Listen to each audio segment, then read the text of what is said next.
Hello? So, sinubukan ko na yung isa. Tingnan, ang ganda, di ba? Tapos, hindi siya marumi. Kasi, maganda to sa mga first time na mag-makeup. Yung hindi pa marunong. Ito. Bumili kayo ng ganito.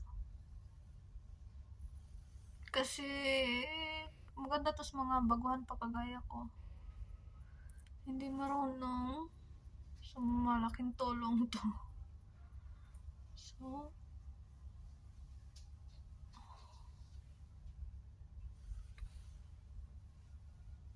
di ba ang ganda? Tapos hindi pa marumi, tingnan. At saka, malaking tulong talaga to sa mga baguhan.